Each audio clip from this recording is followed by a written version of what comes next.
Well, it's that time again. Let's walk in faith, talk about anime, and grow together. Welcome to Reb's Otaku Talk.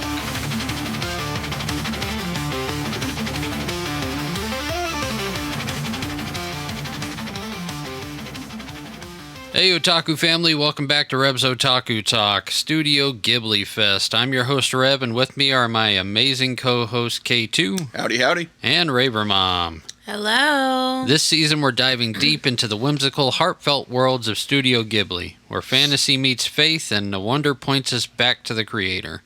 Whether you're a lifelong Ghibli fan or just discovering these animated masterpieces, we're here to explore each story through the lens of Christian values.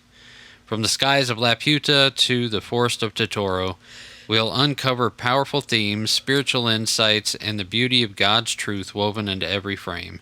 So grab your favorite snack, open your heart, and get ready for a journey where faith and fandom soar together. This is your Christ Walk with Otaku Talk. Ghibli Fest starts now. Today's episode will be taking flight into the daring world of Porco Rosso to see how, like the Crimson Pig, we can find redemption. Porco Rosso was released in 1992 and directed by Hayao Miyazaki. It follows a story of Marco Pago, a former World War I fighter ace who has mysteriously been transformed into an anthropomorphic pig, now going by the name Porco Rosso, or the Crimson Pig. He works as a freelance bounty hunter patrolling the Adriatic Sea and battling sky pirates who terrorize shipping lanes. Though he lives a solitary life filled with cynicism and self-doubt, Porco's daring skill as a pilot and his rugged sense of justice make him a legend among both friends and enemies. As the story unfolds, Porco faces new challenges when an American ace, Donald Curtis, arrives. Seeking to prove himself in a duel to win the affection of Gina, an elegant singer Porco quietly loves from afar. Along a spirited young engineer named Fio, who helps rebuild his damaged plane, Porco is drawn into a tale of rivalry, honor, and redemption beneath his swashbuckling adventure in aerial battles. The film is also a meditation on war, identity, and the cost of isolation, blending light-hearted comedy with bittersweet reflection in this classic Studio Ghibli fashion. Porco Rosso is a man with a painful past full of guilt and regret, seeking a way to redeem himself. Okay, Porco Rosso. K2, you actually have watched this one before. Yeah, this is the only Ghibli movie that I have watched. I'm going to be very biased on this one. I really love this one. I figured you would. Yeah. Yeah, I was telling Raver Mom, I was like, he watched this one, so I think this one we'll get into. So since we normally start with you, yeah, I'm going to start with Raver Mom All right. on this one. Raver Mom, what did you think about Porco Rosso? Before I say that, I wanted to tell K2, we saw a tank today, like an actual big one. It was on the outside of a VFW place. The first thing that Rev yells out is Panzer IV. Nice. Just so you know. And all the kids joined in. It was hilarious. Yes, I saw the she's like, whoa, look at that. And I was like, Panzer IV! So, nice. Yeah, just wanted to throw that out there. I don't know about this one. I'm actually not that much of a fan of this one. I do like the World War I reference, and connection, because I love war movies. But I don't know. It's not one of my favorites. I didn't fall asleep. That's always a good thing. Just because of the action and stuff. It's just the end of the movie gets me. Yeah. Because it's like, nothing changes. Yeah. If that makes any sense. Like, I get everything he went through. I get, his process coming out of it. Like, I get all of that. It's just, not that it needed to be a happy ending either. It's just... I think she just doesn't like the fact that he didn't walk away with the girl. Yeah. No. Oh, my gosh. Listen, I am not all about girl needs a guy or guy need... Like, no. No. I felt like it could have had some sort of ending. like a little better than what it was. Like I love everything else, but just I'm not a fan of the ending. Okay. So, Okay. I understand. It was a pretty abrupt ending. I mean, it was pretty much, hey, you win the Yep. fight. The girl likes you. No, she loves you. Yes. And, oh, scatter. yeah. Oh, by the way, take this chick back to her life. Like, Yep. I mean, like it's, I don't know. Well, she did come on her own plane, and he came on his own plane. Well, the whole point of why he doesn't want to acknowledge her love is because she already lost 3 lovers No, and I get all as that. pilots. So Like, he doesn't want to break her heart a 4th time. I get all that. And I guess it's just because it's like a war movie, you know, and a lot of things like that happened when it come with like coming out, like when they came home and how their mindset was and stuff like that.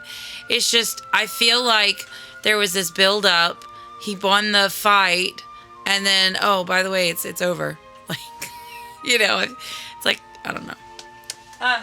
It's not one of my favorites. I mean, I'll watch it because it is interesting. Yep. And I do like, I love airplanes.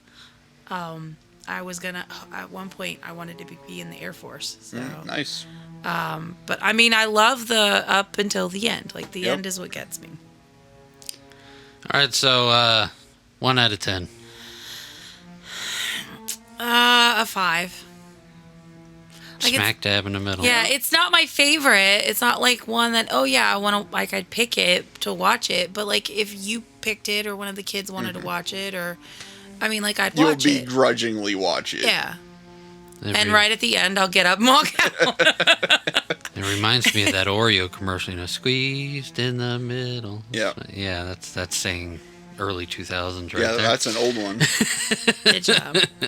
But yeah, I mean, it's not one, like, I won't watch. Like, I will watch it because I do love the Ghibli movie because of the animation and the color and the music. And like I said, I love the war part of it. But, like, it's, I don't know, it's that ending kind of gets me.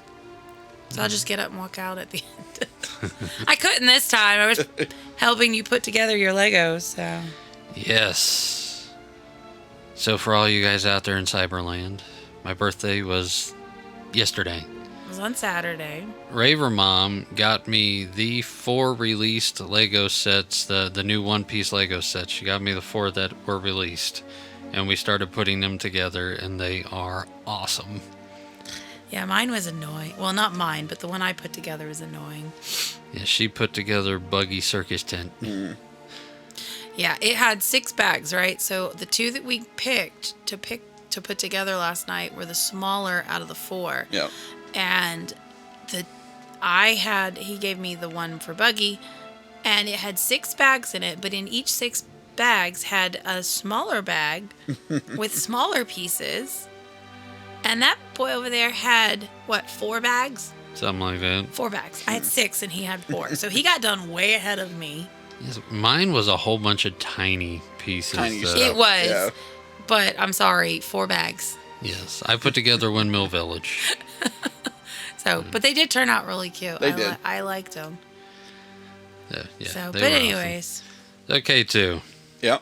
This is like your It Ghibli is pinnacle. It is. So give us your full review. For me, I mean, I love the interwar setting of it, of the Italy in the 1920s. I love anything with planes in it. I love anything with guns in it. So, I mean, that alone kind of just solidifies, oh, this is going to be good. Yeah. it's an air version of Panzer. I mean, I want Girls to in go. Panzer. I got one for you if you're interested. That's an air version of Girls in Panzer, but no, not this one. The only difference is in Porco Rosso, you got the dopey guy in the pirate crew that Yeah. constantly shows up. Yeah, That one that's what? yeah, I he's forgot like his name. the Popeye villain. Yeah, he kind of looked like a Yeah. Japanese Bluto. Yeah, But he was, I don't know, it was like a mix of Bluto and Lenny from Of Mice and Men. okay, yeah, I Yeah. can see that. don't miss him, boss. Don't miss him. You know, it's like, Yep. what in the world? He's the, what do you call it, comic relief. He was the comic exactly. relief. Yep. Get the girl. Don't miss her. Don't lose her. The boss is gonna be mad. Yeah. Yeah. No. That guy was hilarious. Yep. So, what was your favorite part of the movie? I say the air race at the end. That's always a good one, and I like where they're putting the aircraft together with the family. I like that scene. Yeah. Yeah, I have to say that was my favorite. Whenever they opened up, whenever they took the thing off of that engine, it said Ghibli on it. Yeah. I was like, yeah, this is gonna be good. I do like that you pointed that out. I like the fact that was part of that, because during the war, that was the biggest thing, is the women did a lot of the things back at home. So that was, like I said, that I like that of that part. They showed the upside to women being in the workplace, because it was like literally a full spread meal on the table, then get to work, and then a full spread meal, then get to work. Yeah, but they're doing double duty at that point, though, where when the men are home. Well, you got to think they were happy to do it at that point, because they were about to shut the doors and go out of business due to no work. Yep. Yeah. But yeah, I did like that he did that. That was a good aspect. Yeah. All right, sweet. So, For 1 me, to 10. 9. A 9? 9. Yep. I'm surprised he didn't give it a 10. Again, because of the ending, I do have to agree. The ending is a little lackluster. So, from a parental standpoint, what would you say, Raver Mom? I know at one point you said there was a little language in it. Yeah. I didn't notice that, honestly, even after you said it before we started it, because the kids did watch it. Yeah. I didn't personally notice. It was literally like one word. So, I mean, if you don't want to watch anything with any kind of foul mouth in it, then I would say don't watch it. But, I mean, the kids got into it. And It was literally the D word, and it was dropped once. And like, you didn't even notice it. I didn't. I honestly, and I was looking, because he said it, because I asked, I was like, does this have any language in it? Because I remember watching, I think I watched it once. Yeah. Prior to Saturday, and he said that he thinks it was like once or twice in there, and I'm like, okay, so I wanted, and honestly, if you wouldn't have said anything, I would not have known. Yep. Honestly, it makes me wonder because it was released like 2 or 3 times.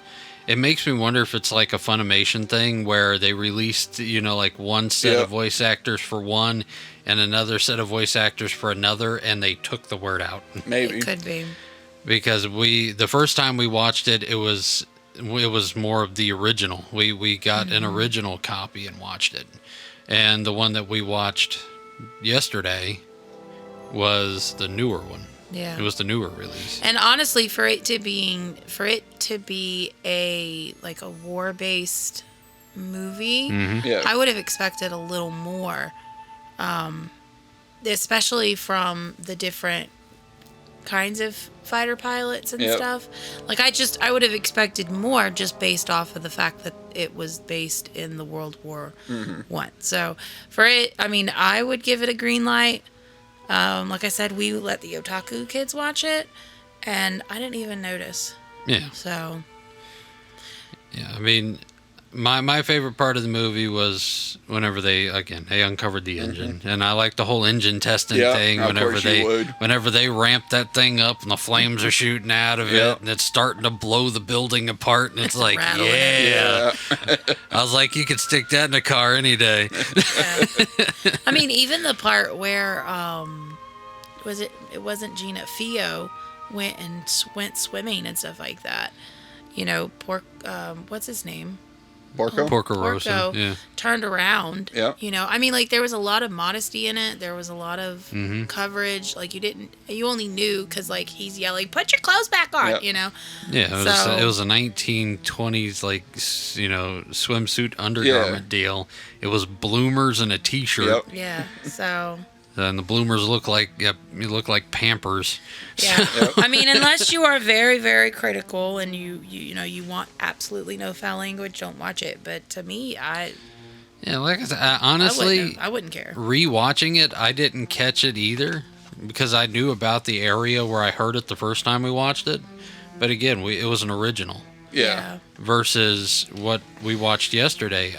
I waited for it in that spot, and I didn't remember hearing it either. So it very well could have been edited out or changed whenever they redid the movie. So I mean, if that's the case, just watch a newer version of it versus the one that came out in the like 92. Yeah, because even if that was the case that they edited it out, it didn't take from the movie either. And that's the good part, is that you're not missing anything.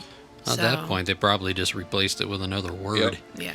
Because a lot of times it's what they did. It just, it's like watching, the movies back in the 90s, whenever you watched like Jaws or something on TV, and they dropped a bunch of foul language, and then they just inserted new words. Yeah. Yep. Made it clean to watch on TV because there was a lot of rules back then.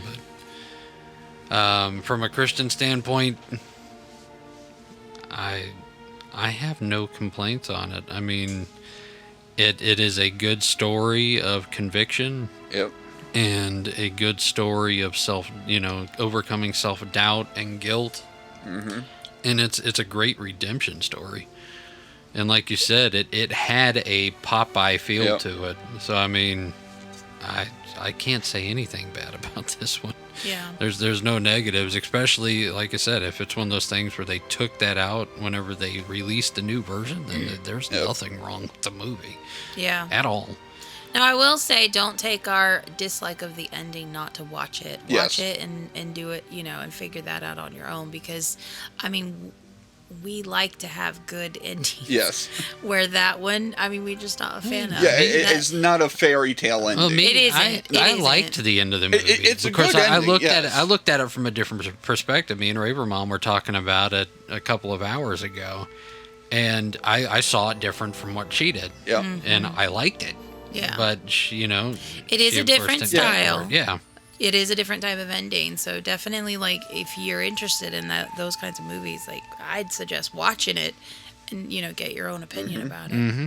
It's all an artistic interpretation at that point. And I would like to add, there is one scene I did forget to mention that I really do like. Is in the flashback scene. Yeah. Where he's talking about, his entire flight gets, torn up. Yeah. And he, starts ascending up past the clouds, and he sees, the parade of other planes going up into the clouds. Yeah, the rest of his team. Yeah, not just his team, but flyers from all over. Ones. Yeah, yeah. It's I really like. That's when he that started scene. talking about a white plane in the sky. Yeah, Yep. and plane as in like a field. Yep. Not a plane as an airplane. But yeah, no, that was that was. To me, that was one of those things where the movie got serious, and it brought you to where he was at. Yep. Yeah. It kind of explained why he is the way he is, and that, from a realism point, like looking at real life, and Raver Mom pointed it out. In World War I, some of those guys, whenever they came back messed up. Yeah. Yeah. Oh, because they all did. They saw some junk. Yeah. And once you see stuff like that, that's it.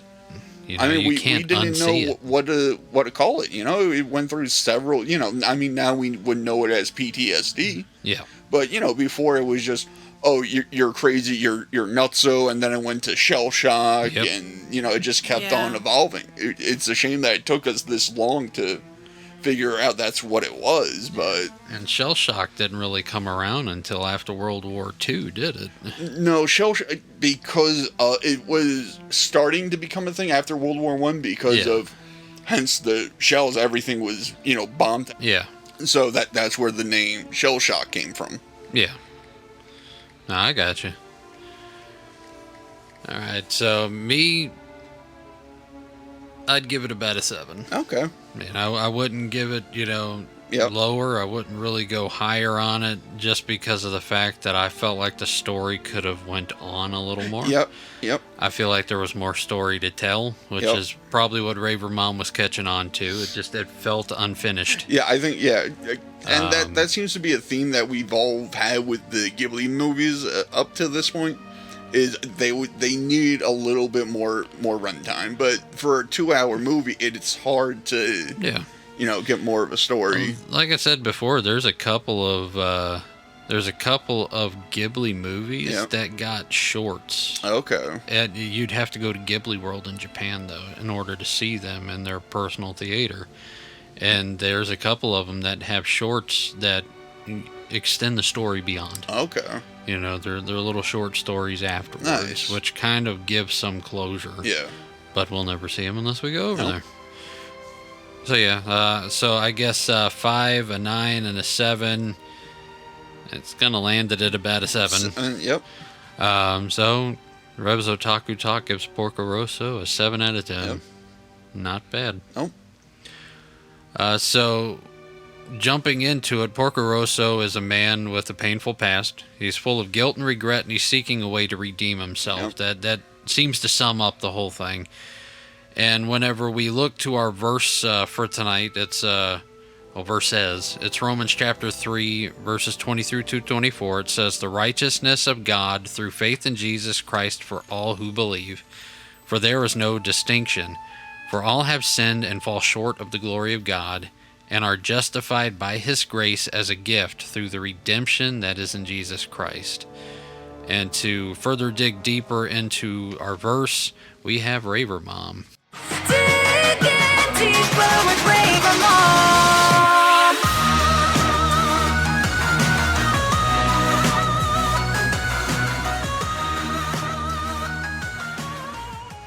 So these verses come right out of, as you said, Romans, which is the book in the Bible. That's the book right after Acts, which is when like all the Pentecost was happening, and which is shortly after Jesus died. And Paul, who was Saul, was basically there was this big, huge transformation with him, and he turned into a Christ follower and apostle from being a Christian persecutor, which is another redemption story that's pretty good. But in Romans, he's writing a letter. So, of course, like I've mentioned before, Paul wrote a lot of letters, which is where we get a lot of our New Testament books from. And Paul was writing at the beginning of this book, basically, and specifically, to tell the Jews and the Gentiles, and basically to tell everybody that he came in contact with, that we are all the same. There's when it comes to the eyes of God, there's no distinction. And he says that in verse 22. There is absolutely no distinction. No matter where you come from, no matter what your background is, in the eyes of God, you're the same. And with that, everyone is equally deserving of the wrath of sin, because as it says, we have all sinned and fallen short of the glory of God.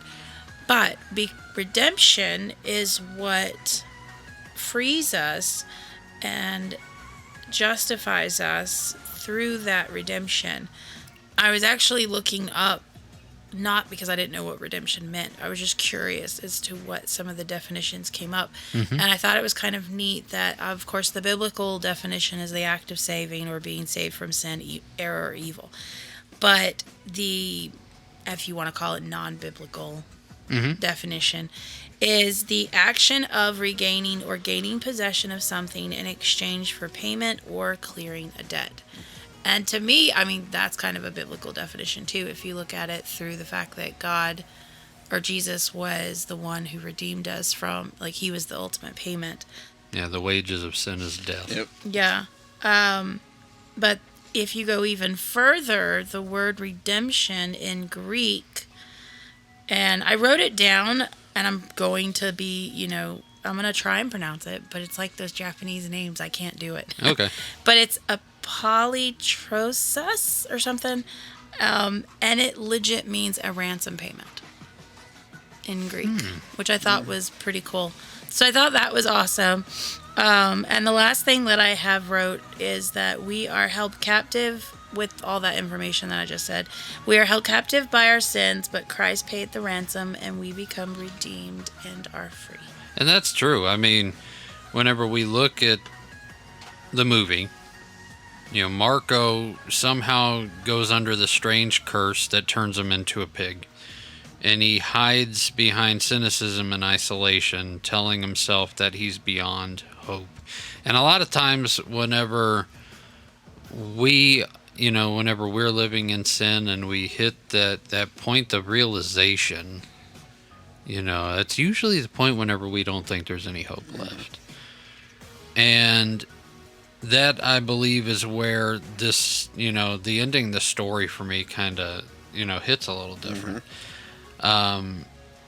Because it doesn't really he doesn't start to realize that there is hope until he comes in contact with Fio, and she's fixing his plane, and she's full of life and optimism, and she's pushy, and but she's also, the whole entire time, you can do it.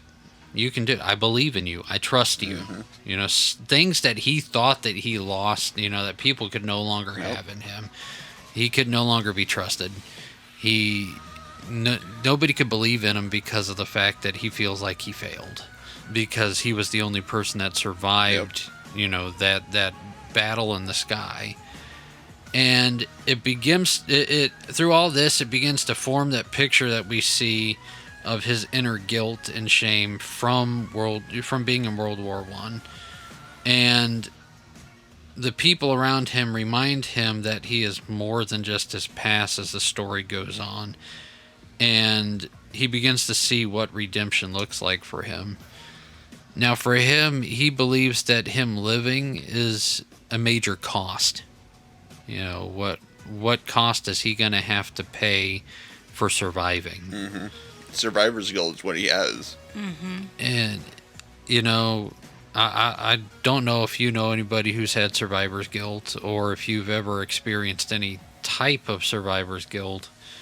I mean, to me, that kind of guilt comes in different kinds of ways. I used to do music, and I remember, my first and last concert. My first concert was my last, because after the first concert, I lost the taste for it, because my opening act tried to take over the show, and they were, it was in a church, and they were very profane, and it was all about fornication and horrible language. And right there on the church stage, opening for me, and I did not want to do music for the longest time after that. And it just, the whole thought of it made me feel disgusting because of going through that. So it's not a matter of seeing people die and being the only one that survives, but to a point I can kind of understand it. Because it took Raver Mom to show me that I already had a redemption. Redemption was already there. I just had to open my eyes and accept it. And the Bible shows us the same truth. As she talked about, we all have fallen short. We have all sinned and we've fallen short of the glory of God. And we are justified through his grace, and he redeems us. Jesus redeems us whenever we ask for him to come into our life and to forgive us of our sins. Anything that we can possibly be guilty of, even if we're putting that guilt on ourselves, he has the ability to redeem and take away. And,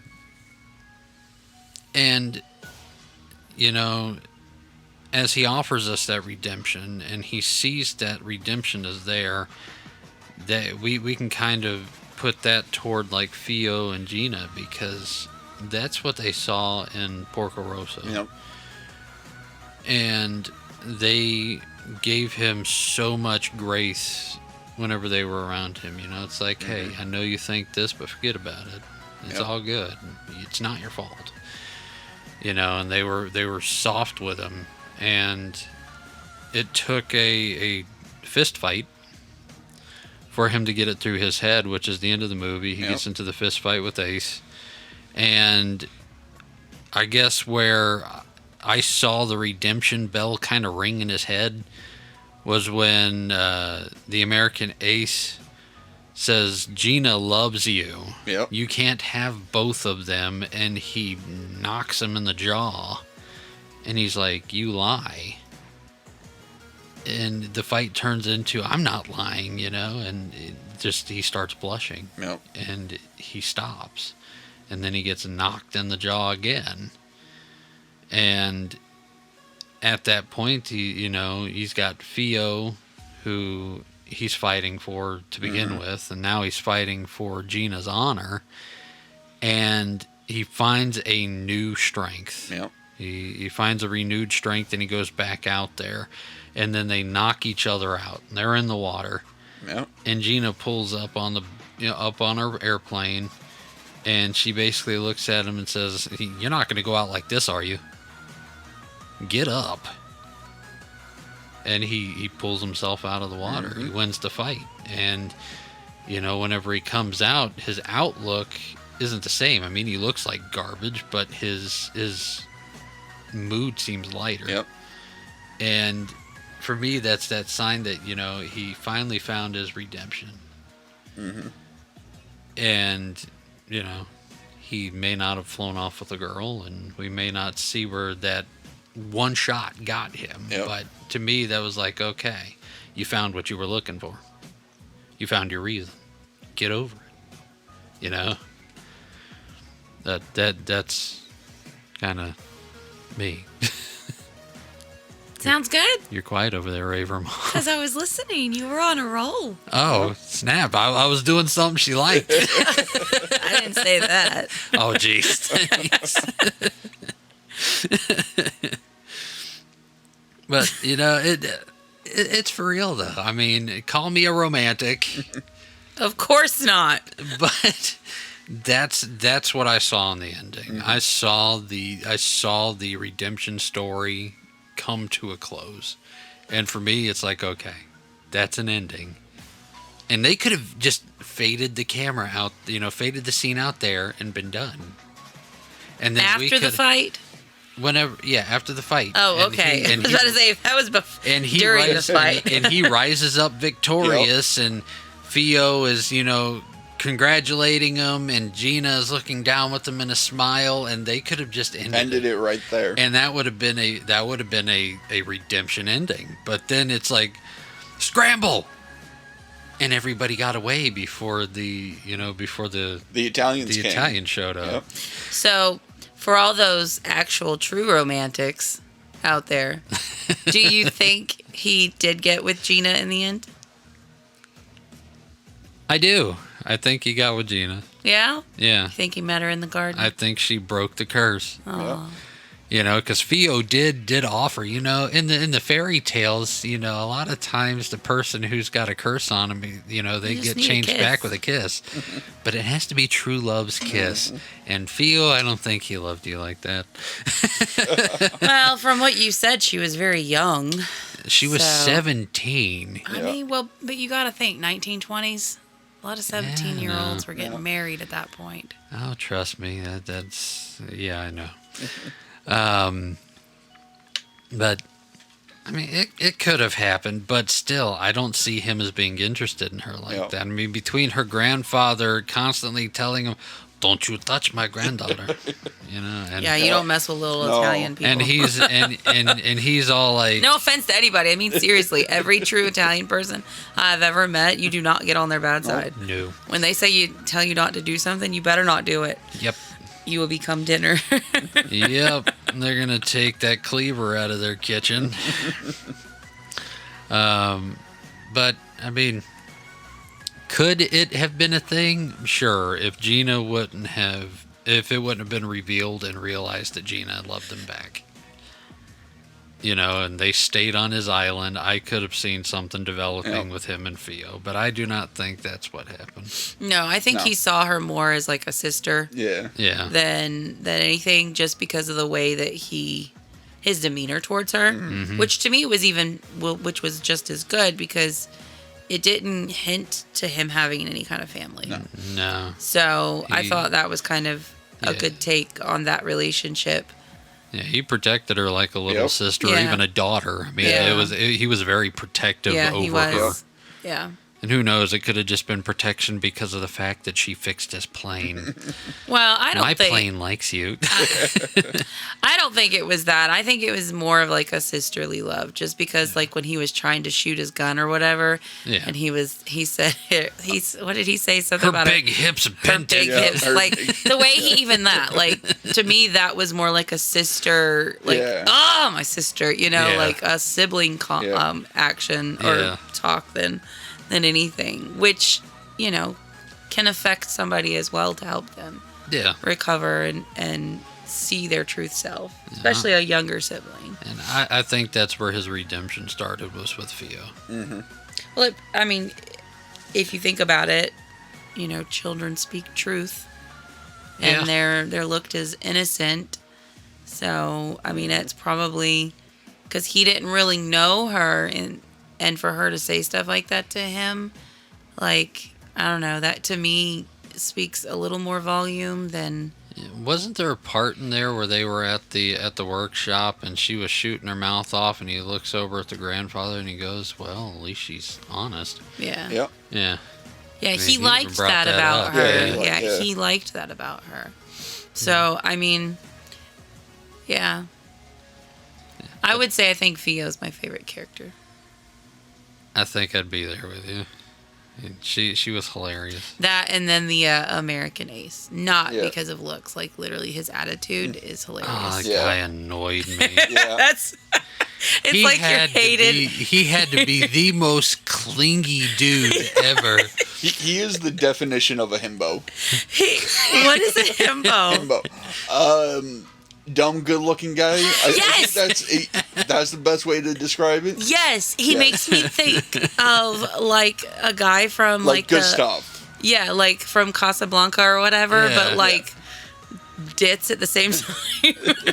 Gina, the director came back. We can go to Hollywood together. Yeah. We can be stars. I'm not interested. I'm waiting for my guy to fly over. Yeah. But yeah, it was just, and then he goes and saw Theo, and it's like, marry me. I'm thinking, you're such an idiot. If Sanji was a World War II Yep. flying ace, Yep. Hey, leave my man alone. that's why she likes him. No, leave my man alone. Although he's about to be replaced. Who's he going to be replaced with? I'm not telling you. Who are you going to replace Sanji with? I'm not telling you because you're going to laugh at me. Was it Buggy the Pirate? Oh, gosh, no. Ew. You did say he looked cute without the nose. He did. Oh, and in the Lego set, Yeah. it gives him a nose, nose. for his little, if you look on the, on his head, on the thing, that nose actually comes off. Oh, okay. Actual, like, red nose. It's so funny. That's bad. Oh, my goodness. But anyways, yeah, I'm not telling you. Okay, well. So Romans chapter 3, verse 23 through 24 says that we're justified freely by his grace through redemption that came by Christ Jesus. The question is, what does it mean to have redemption as a free gift and not something that you can earn? I'm sorry, what was the question again? What does it mean to you that redemption is a free gift and not something you can earn? Ooh, This is our serious question for the it is. I think for me is redemption is always it's always available to you, but it is a very hard goal to get. You have to work very hard to get redemption. Okay. But that's if you're going after redemption yourself. If Jesus gives it to you, like, in a snap of a finger. Well, Or it's yes, you get it, but to acknowledge it, to acknowledge the gift. okay, so you're talking about like from like a doubting state of mind, like Porco Rosso had. Yeah, so Okay. like let's say like guilt and redemption, like to earn redemption is a weight on your shoulders. Mm-hmm. Jesus would get if you're thinking it's 100-pound weight on your shoulders, Jesus will get rid of like 90% of that weight. So now all you have to do is lift 10% yourself and accept that. You're talking about acceptance. Yes. Okay. But to accept redemption, like, you have to acknowledge it. You know? Okay. I kind of get where you're coming from. There is a pastor that we've known in the past, and he kind of saw things the same way that you did, and I thought it was very interesting the way he approached it. Because whenever he would have people ask for salvation, he would have everybody in the church stand up, and he's like, okay, now that you've accepted Christ in your life, he's like, you've got to hear it yourself, and the devil's got to hear it. And he would have everybody stand up, and I can't remember exactly what he said. And he basically said, I'm saying this out loud so that God can hear it, so that I can hear it, and so that the devil can hear it. I am saved. Yep. And he did that because of the fact that there are times where people say the salvation prayer, and we always, whenever we lead kids in the salvation prayer, we always tell them the importance of not just saying the words. You got to mean it from your heart, because if you just say the words, it's not doing anything for you.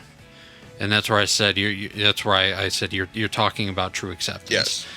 Because we can say the words all we want to, but if we don't truly accept the salvation that Christ is giving us, and come to the realization of what Jesus is doing for us, and take it full-heartedly, it's not really doing anything for us. And so like I said, I understand where you're trying to get to, and I believe that a lot of people have a hard time with that, especially different walks of life. I mean, for the longest time, I thought that there were certain things I did that God couldn't forgive me for. Even though He did, I could not get beyond the fact that God can He's going to forgive me for this. Yep. And the truth is that He does, and the person who wasn't accepting that He forgave me was me. So I get it. I get it. Raver Mom, your answer to the question?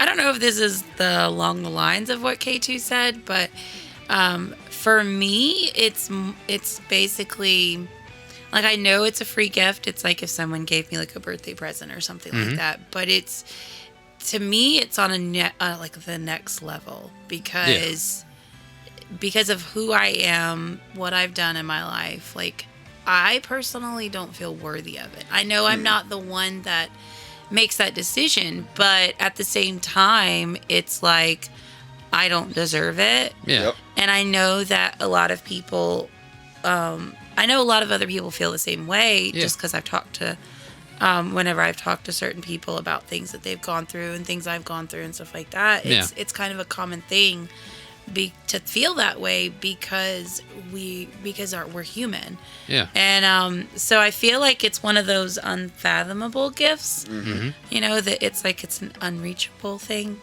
even though it's right in front of us. It's like oh my goodness, it's like you're in a dream and like it's right in front of you, but you're running for it, but like you're not getting any closer, kind of thing. So I mean, that kind of goes along with K2 because it's, you have to be able to accept that God declares you are worthy, and that it's literally like right there. So it's funny, that reminds me of one of the first shirts I designed for our for Reb's Otaku shop. It says, "I'm worthy because He made me worthy." Yeah. I completely forgot that shirt was there up to this point. There was a song that that we sang at one of our churches, and part of the song, it says, and I'm probably gonna mess this up, but I posted it on Facebook because it was I wanted to be able to be reminded of it, and it's basically that says that I am who I am because the I am says I am who I am because the I am tells me who I am. Tells me who I am. So, and that's just something we need to be reminded, because the I am in that phrase is God, and He's the one that tells us who we are, not the world, not our mind, not Satan. And so yeah. I like that. All right. For me, it's one of those unfathomable things for me. You know, I can't. You know, like I said, there was a point in time where I thought I did things that I didn't think God would forgive me for, and it was, you know, I was ashamed of it. And it wasn't until a visiting pastor came to one of the churches we were going to, and he was praying over everybody, and he was just going by, and he was, you know, just laying hands on people and saying a small prayer over them, and he put his hand on my shoulder, and he froze, and he looks at me, and he goes, you know, there may be something in your past that you don't think God's going to forgive you for, but He's already forgiven you for it. And that's all he said, and he walked away. That's amazing. And I just broke down in tears, because that's what was going through my head was, you know, God, you're not going to forgive me for this. And I was like, dude, that was like, Yep. you know, that was that 100-pound weight Yeah. being lifted off my shoulders, you Yep. know, and I felt like I could breathe. And it was a pretty amazing thing to experience, that after all those years of me thinking God wouldn't forgive me, you know, and, you know, I'm a saved, you know, Christian. Yep. And at that point, we were talking about, you know, starting our process to become pastors, and that only made things worse for me, you know, that inner turmoil. Right. And to experience, you know, God using somebody to tell you something that nobody else knows about. Yep. And it was just like, yeah, it's like a deep breath for the first time. It was, you know, it's something to really experience, you know, that redemption on that level. But the awesome thing is that with Jesus, it's there for everybody, no matter who you are, no matter where you came from, no matter what you've done, whether you think you can be forgiven or not.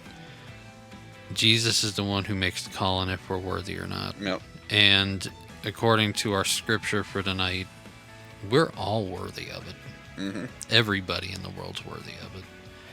No ifs, ands, or buts. You can't change what is said right here. Yeah. We're worthy because he says we're worthy. And that to me is the amazing part. Yep. Now on to our fun question. Yay! Okay, so No. the Sky Pirates and Porco Rosso are a little goofy. We talked about Yep. how goofy they were. If you were a pirate, somebody's pillaging in the candy again. It's not candy. What is it this time, Raver Mom? Cookies. Cookies. Cookies.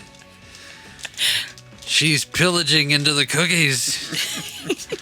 K2, you want some? I mean, if you're opening it, yeah, I might as well. Oh, they have a cookie box, not a cookie jar. Time for snacks. Snack break. Wow. Want some? He is accepting food. I am. I didn't cook it, that's why. Do you want some? That's really bad, because there is one time he came over and he ate at our house, but it was my mom who cooked. Legit. He's never cooked a meal I've made. I'm just getting over her. You eat before I come. You are fine. K2, one day you're going to have to come over for dinner. Yes. Dinner. Do you want some, Rev? I'm good. I'm Okay. good. I'll eat some afterwards because, yeah, I'm going to continue to talk more than anything else. Okay, so the Sky Pirates and Porco Rosso are a little goofy. If you were a pirate, what would your pirate name be, and what would your catchphrase be?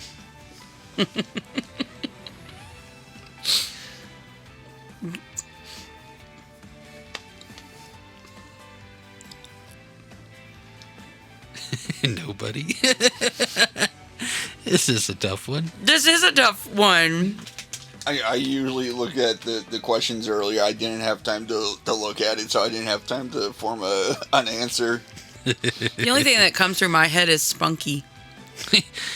Raver Mom's name would be Spunky. But then that makes me think there's another character out there that's kind of like close to that.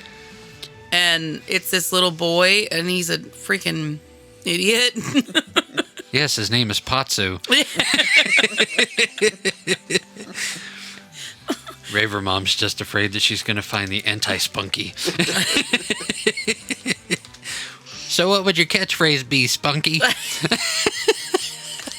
Never give up, never surrender. That's outside of the anime realm. Go Galaxy Quest.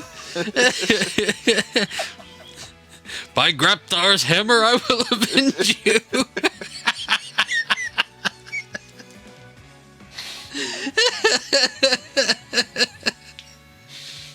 Way to go, Spunky.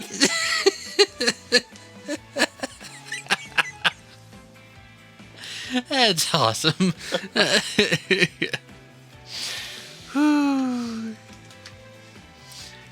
Wow. I will never live that down now. No, you're not.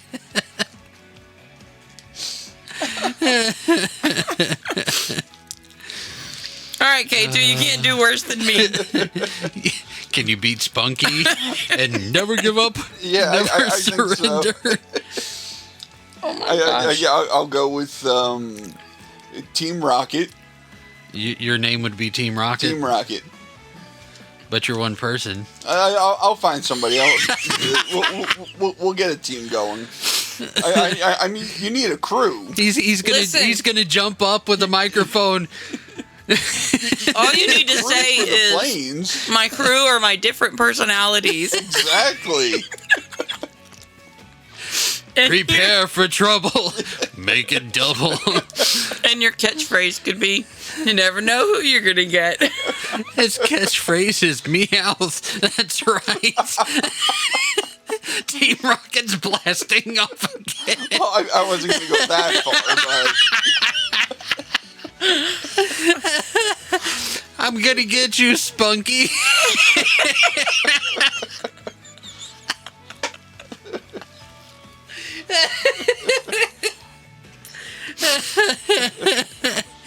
All right, Rev. Your turn. You can't beat ours. Well, since everything has been nonsense and we're using pre-made catchphrases, I guess I would name myself Rev Limit. okay. And Yep, 'cause my you're so limited. my what would you call that? My cliche catchphrase would be, "I live my life a quarter mile at a time." Okay. Okay. That's not funny. It is if you like car movies and hate Fast and the Furious after it hits a certain point.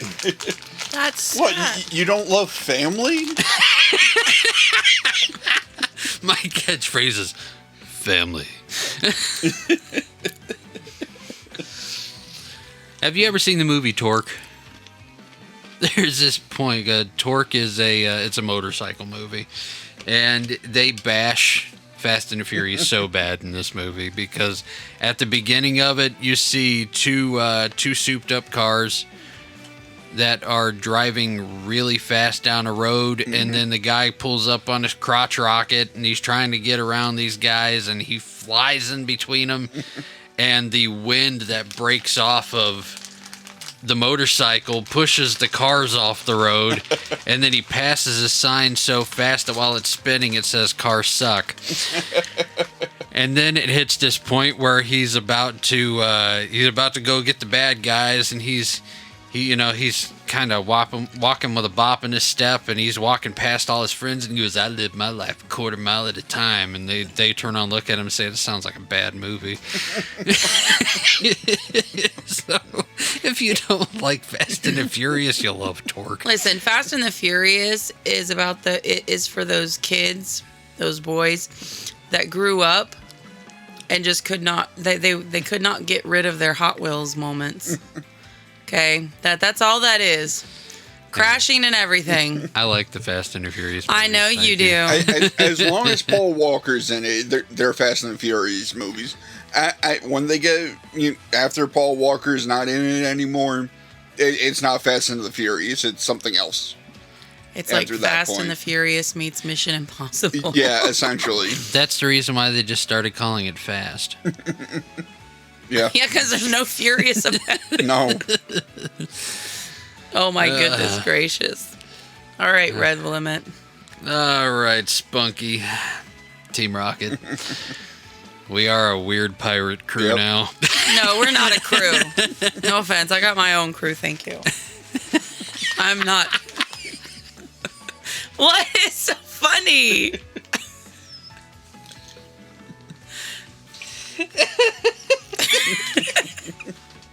And cut.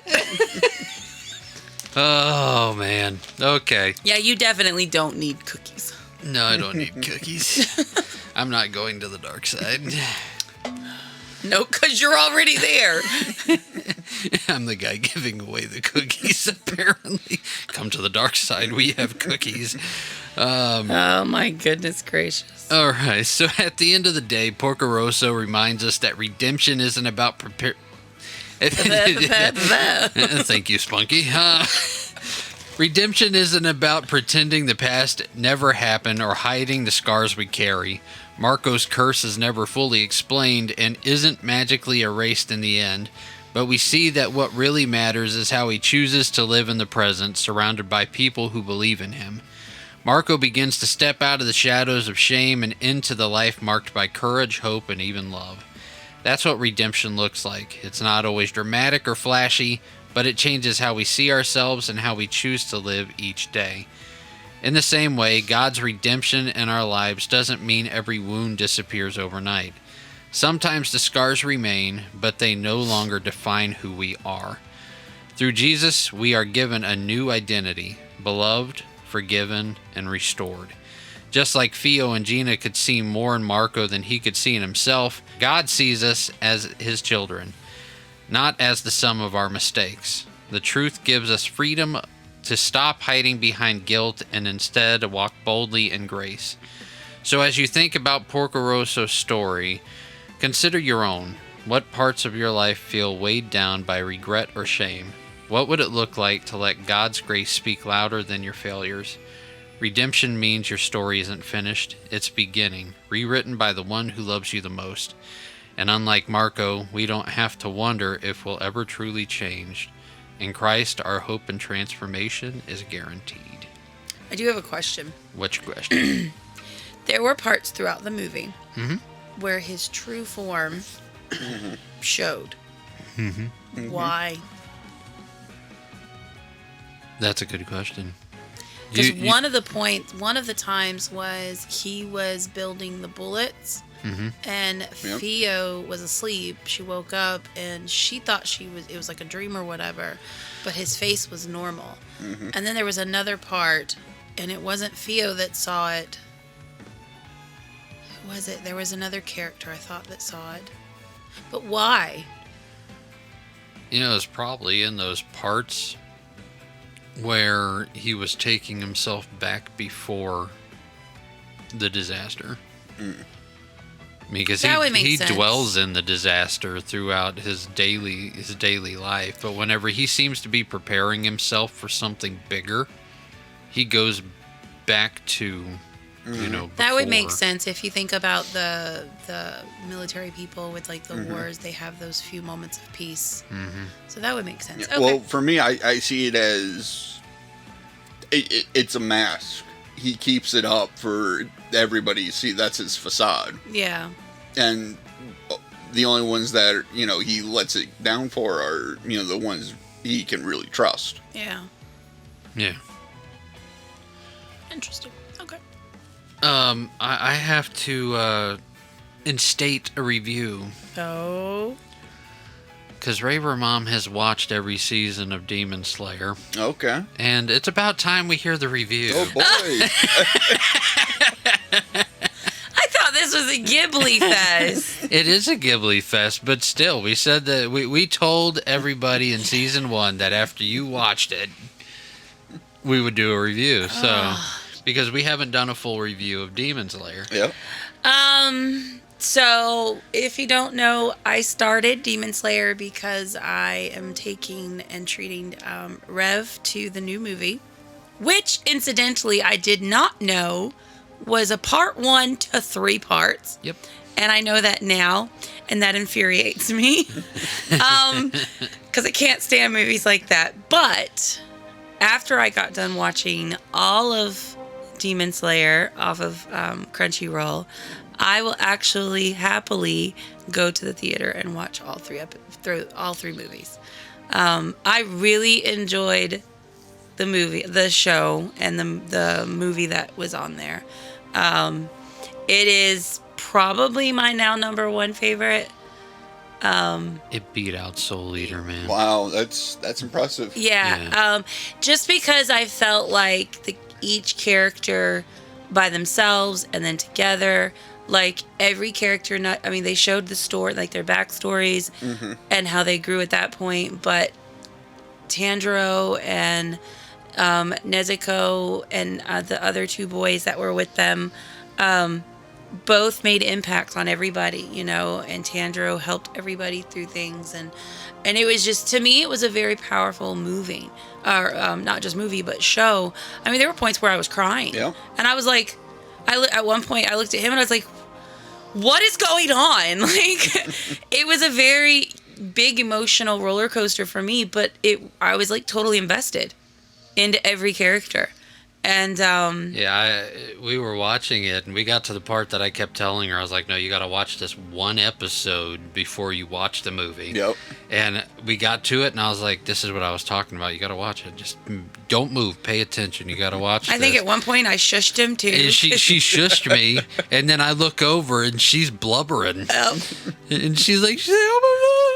Yeah. I was like, yep, and that's the reason why I said watch it before you go. Like, if I see these characters in real life, like, I totally would run up to them and, like, totally do a Zenitsu. Like, come on now, give me a hug. Like, I mean, literally, even Inosuke, in the beginning, he annoyed the crud out of me, and I wanted to, like, just beat the mess out of him. But in the end, like, I fell in love with him. Like, he is, like, a great character. He is probably my favorite character. He is a little much in the beginning when you first know. But once you, like, see how he goes into, like, this protective mode at the same time of keeping his own attitude, like, you're gonna follow me, but at the same time, it's like he's saying that because he listened to Tanjiro, or he listened, to his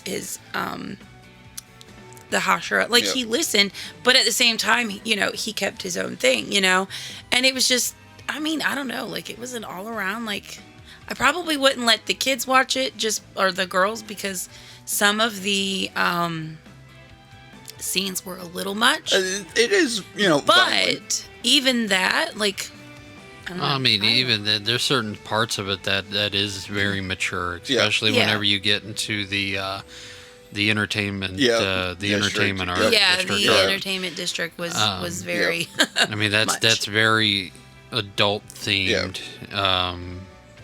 Once you get to that point, so I wouldn't recommend letting little kids or even preteens really watch it. And Rev even was like, well, the entertainment district is kind of pointless, it doesn't even go along with the story. But, like, I thought it did, because I felt like it put Tanjiro, Nezuko, like, I felt like it put all of that group on the next level, so they could realize their true potential. My whole problem with the entertainment district arc was I felt like for the grand majority of it put the story on pause. It did, but at the same time, there's a lot of character building at that point too. And I mean, for the 3 boys, they had to do that separate. Yeah. In order for them to realize certain things and process certain things, I felt like almost, even though it did put the main story on hold, I feel like that pushed them to where they needed to be before the story could continue. And I prefer that arc to even, because I feel like the training arc that they had, that little bit of a training arc. That with all the Hashiras. Yeah, I feel Yeah. like that should have been better. Like, I do. Like, to me, I feel like that was just completely rushed through. I do too. I feel like there could have been a couple of episodes for each Yeah. one. Because even like with the entertainment district, like that was a lot of episodes Well, for just, I mean, something that could have been done in a couple. You kind of got to think about it, though. I mean, whenever it got during the Hashira arc, Yeah. they were in a rush. Yeah, they were. Yeah. They were. That whole They were. entire thing, you were in the rush with them. Yeah, and that's you true. were, which Yeah. gives you that like that sense of, you're in it. Yeah. Yeah. Like you said, you're in it, and you're kind of like just consumed by it. But at the same time, I do feel the same. Like I feel like maybe they could have done like a 1.5 episode, Yeah, per Almost. Hashira, yeah. you know, per Hashira. Like, granted, the one that hates Tanjiro, I never can remember his name. The one that had all the scars, Yeah. he hated his brother. Yeah. That one, like I see why that one rushed through, but some of the other ones. But at the same time, he also, Tanjiro specifically, also came in contact and kind of trained with each one prior to that too. Yeah. So, you know, I mean, but yeah, like Yeah. it is my number one now, and I cannot wait for the movies. Like I did it for you, but now I'm like, I don't care if you go. Like me, the Hashira training arc was my favorite arc. Because I liked seeing the different lessons that the Hashira taught and seeing their backstories. Yeah, I did like that part. Yeah, My favorite character did not come from the Hashira training arc. He came during the Mugen train arc. And the Mugen train arc has to be my least favorite. But I am a Rengoku fan all the way. I love we watched the Mugen train arc and I'm like, Raver Mom is coming up. What's coming up? It's coming up. And then whenever he'd say it, I'd look, tasty. And I was like, yeah, that's the dude. I will honestly say I kind of got a little taste of what I do with him when it came to like when we watch things and I ask him questions or whatever, because I got so annoyed. I would literally wait for him to be at work to be able to watch the episodes, because he would sit there and he would either watch me or he would say, wait for it. Oh, it's right there. Oh, what do you think? Like, shut up. Every time Rengoku would say that, it'd be like me saying it with a tasty. Yeah, he did. Every Tasty. time. And I'm like, oh my. So yeah, I literally would wait until I was by myself, and I would then watch a couple episodes. And so yeah, so I did not have to hear him say anything. Tasty. But yeah, I have gone a little Demon Slayer crazy with some of the things that we've been buying. I have 3 out of 6 Funko Pops. Yeah. 2, and the reason why I want those is because it's during the entertainment district. They're right up Okay. there. So I have Zenitsu and Inosuke Okay. and AOI. And then out on my other shelf in the living room, I have some of the little bitty like chibis and stuff okay. like that. Cool. So And then but- she had to buy a Nezuko hat. yeah, I have a Nezuko hat. And she bought me socks. And I bought him socks. Which, funny enough, the Nezuko ones didn't fit, so I got those too. So. Yeah, but apparently the Tanjiro ones fit larger. The Nezuko ones fit small, and it's like, okay, but they're the same size. Yeah, it was weird, but everybody had that issues, and a lot of the guys that bought them was like, I just gave them to my girl. So I was like, ooh, I get socks now. Yep, So, pretty much. But so yeah. So what would you rate it 1 out of 10? Oh, a 10. Are you kidding? K2, what would you rate Demon Slayer 1 out of 10? 1 out of 10, I give it an 8. Okay. Me, I'm with you. I'd be giving it an 8. Yeah. So we'll stick it at a 9. Mm-hmm. I would not, as a parental, like we said before, I would wait until, which to me, I wouldn't say an age. I would wait until teens are at a mature level to be able to understand all of what goes on in that show. Because, preteens, you might have a mature preteen, Yeah. who understands all that. But like, I feel like, I mean, there's a lot of blood, guts, gore. It's very, I mean, there's demons.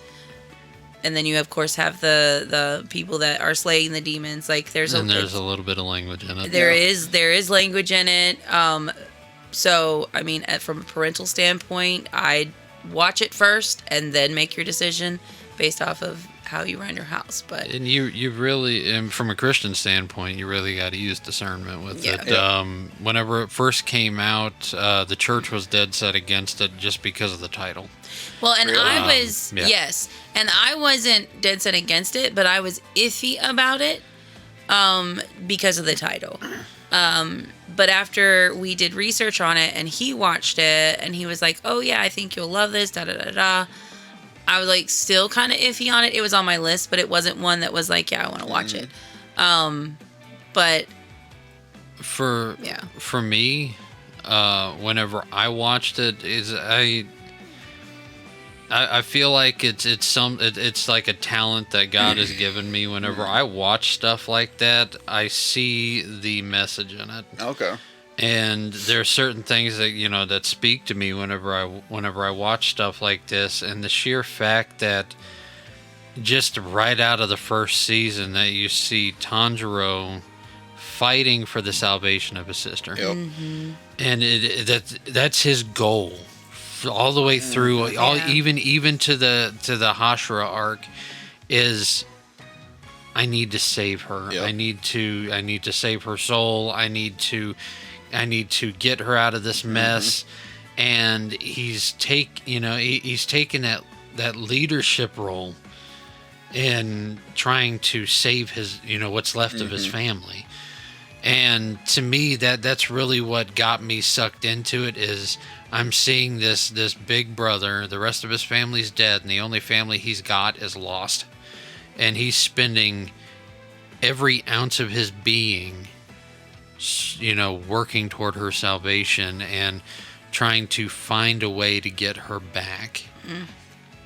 And I believe as Christians, that's something that we should strive for with our own families. I mean, we're not going to go to, extremes of, joining a secret military to slay all our problems.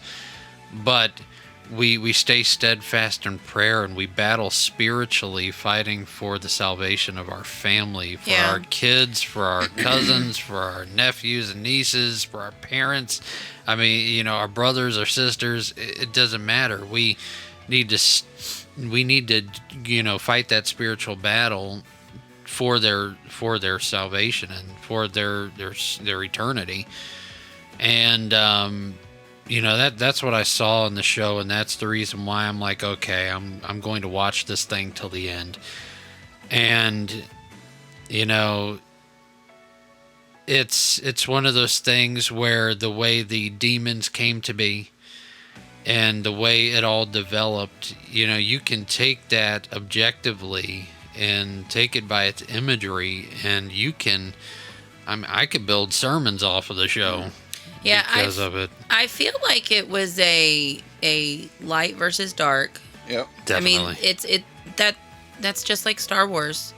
That's just like a lot of other sci-fi, shows that we have nowadays. Lord of the Rings, like it's light versus dark. Yep. If you sit there and watch Harry Potter or Star Wars, that to me is no different.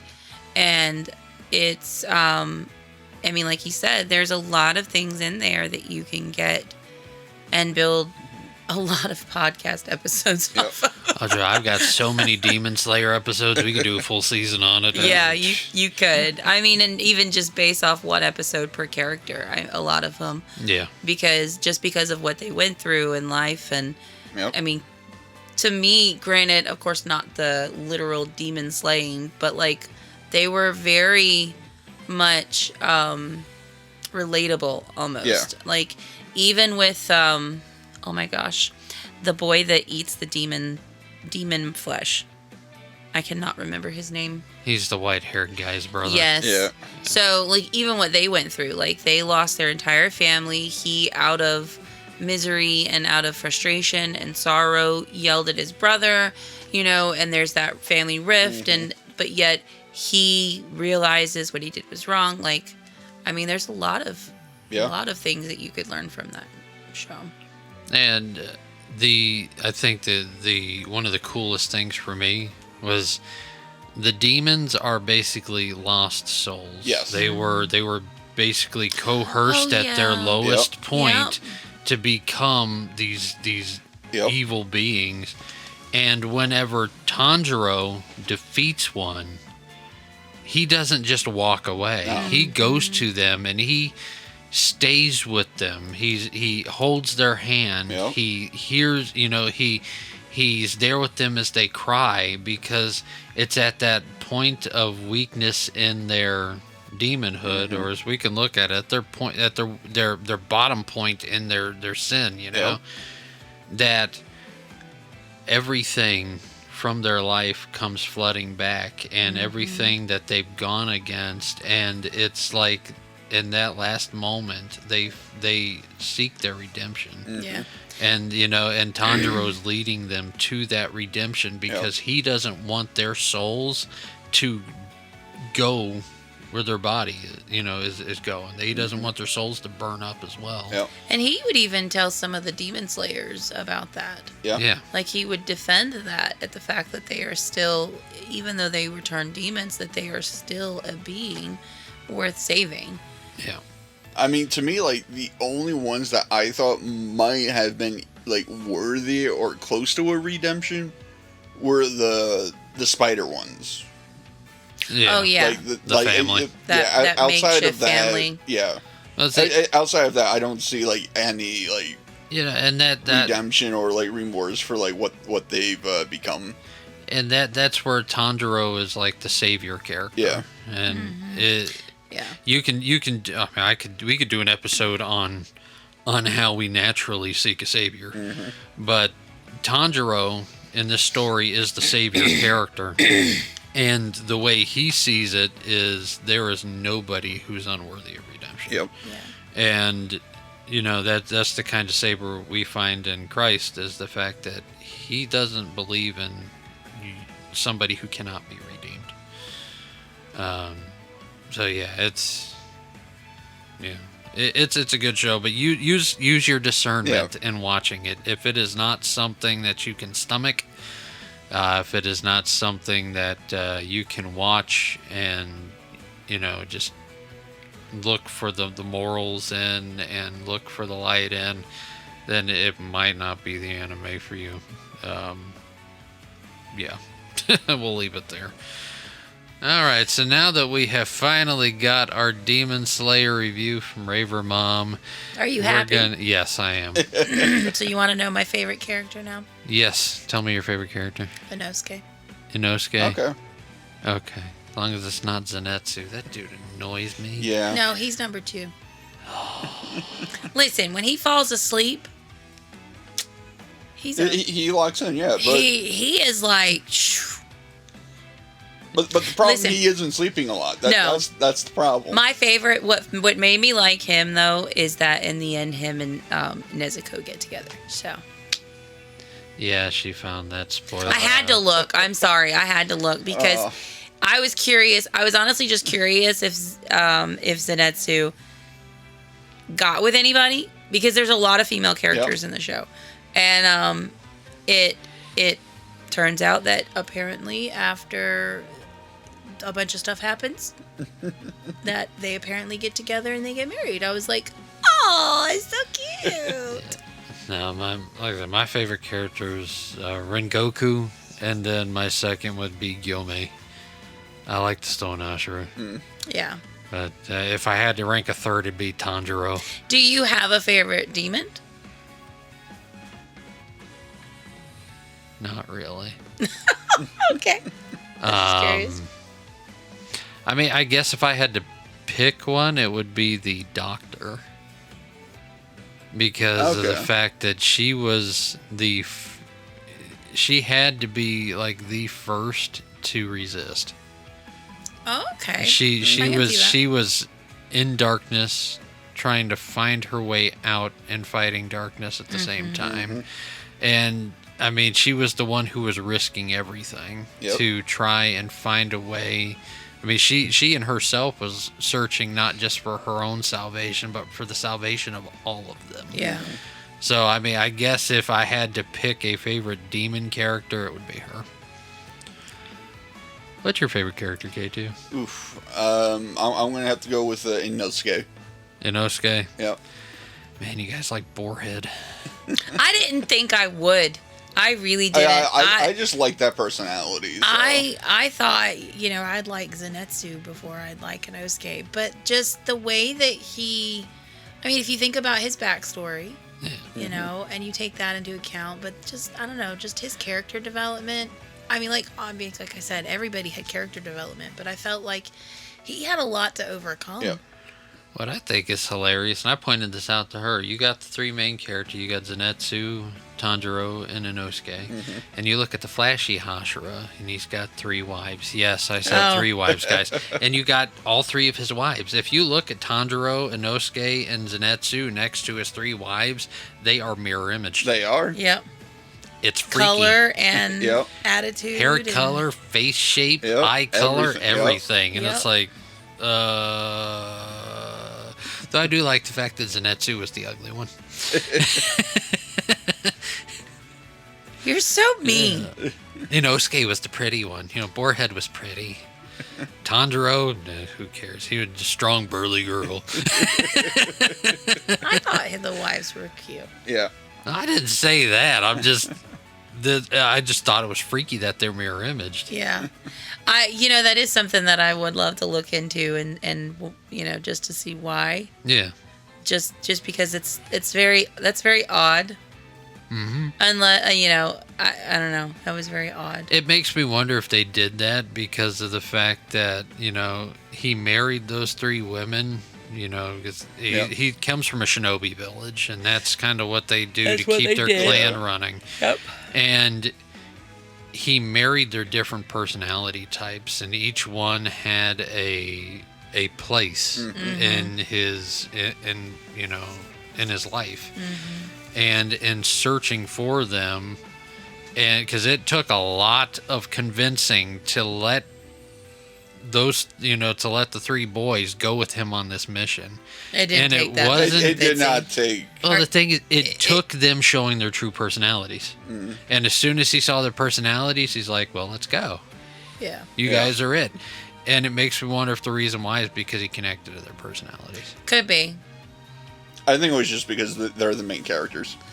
That could definitely have been that too. You gotta look beyond the face value of the story. I mean, come on.